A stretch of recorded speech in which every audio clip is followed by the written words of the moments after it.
നമസ്കാരം. ഇക്കഴിഞ്ഞ ലോക്സഭാ തെരഞ്ഞെടുപ്പ് CPM-നേറ്റ കനത്ത തിരിച്ചടിയാണ്. ശക്തമായ സീറ്റുകൾ പോലും CPM-ന് നഷ്ടമായത് കൂടാതെ ആ സീറ്റുകളിലൊക്കെയും BJP രണ്ടാം സ്ഥാനത്ത് വന്നു എന്നുള്ളത് അവരുടെ സമനില തന്നെ തെറ്റിച്ചു കളഞ്ഞു എന്ന് പറയാം. ഇത് CPM-നെ സംബന്ധിച്ചിടത്തോളം ഒരിക്കലും ഉൾക്കൊള്ളാൻ കഴിയാത്തതാണ്. യാതൊരു തിരഞ്ഞെടുപ്പ് പ്രചരണങ്ങളും നടത്താതെയാണ് BJP CPM-ന്റെ വോട്ട് വിഹിതം നേടിയെടുത്തത്. ലോക്സഭയിൽ 1-1 എന്ന നിലയിൽ നിൽക്കുമ്പോൾ CPM-ന്റെ രാഷ്ട്രീയ തോൽവിയും BJP-യുടെ രാഷ്ട്രീയ കുതിപ്പും നമുക്ക് വ്യക്തമായി കാണാൻ സാധിക്കും. എന്തായാലും വോട്ടുകളിൽ ചോർച്ച വന്നെന്നും അതെന്തുകൊണ്ടാണ് എന്നൊക്കെ ഉള്ളത് ഇടതുപക്ഷത്തിന് മനസ്സിലായി കഴിഞ്ഞു. പരമ്പരാഗതമായി പിന്തുണച്ചിരുന്ന വോട്ട് വിഹിതമാണ് വൻതോതിൽ CPM-ന് നഷ്ടമായത്. പ്രധാനമായും ഈഴവ വോട്ടുകളിൽ വന്ന ചോർച്ച. നായർ ക്രൈസ്തവ വോട്ട് വിഹിതത്തിലും വലിയ കുറവ് ഉണ്ടായിട്ടുണ്ട്. സാമുദായിക പ്രശ്നങ്ങൾ തിരിച്ചറിയാനോ പരിഹരിക്കാനോ പാർട്ടിക്കും മുന്നണിക്കും കഴിഞ്ഞില്ല.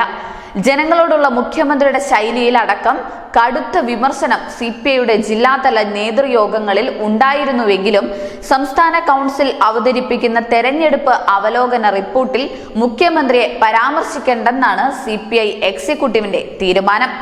സർക്കാരിന്റെ പ്രവർത്തനം അവലോകനം ചെയ്യാനാണ് CPI തീരുമാനം. അവലോകനത്തിനായി പ്രത്യേക എക്സിക്യൂട്ടീവ് വിളിക്കും. ഒരു ദിവസം നീളുന്ന യോഗത്തിൽ പ്രവർത്തനം വിലയിരുത്താൻ ധാരണയായിട്ടുണ്ട്. അതോടൊപ്പം തൃശൂർ മേയർ MK വർഗീസ് സുരേഷ് ഗോപിയെ പുകഴ്ത്തി പറഞ്ഞതൊക്കെ വലിയ പ്രശ്നങ്ങളായി CPI പറയുകയാണ്. LDF-ന്റെ തൃശൂരിലെ പരാജയത്തിന് മേയറുടെ നിലപാട് ഒരു കാരണമായിട്ടുണ്ടെന്നാണ് ഇടതുപക്ഷ വിലയിരുത്തൽ. MK വർഗീസിന്റെ ഒറ്റയാൾ ഭൂരിപക്ഷമാണ് LDF നേതൃത്വം നൽകുന്ന കോർപ്പറേഷൻ ഭരണത്തിനുള്ളത്. കോർപ്പറേഷൻ ഭരണം നഷ്ടപ്പെടുത്താൻ CPM ആഗ്രഹിക്കുന്നില്ല. അതുകൊണ്ട് തന്നെ CPI-യുടെ വിമർശനം CPM തള്ളിക്കളയും.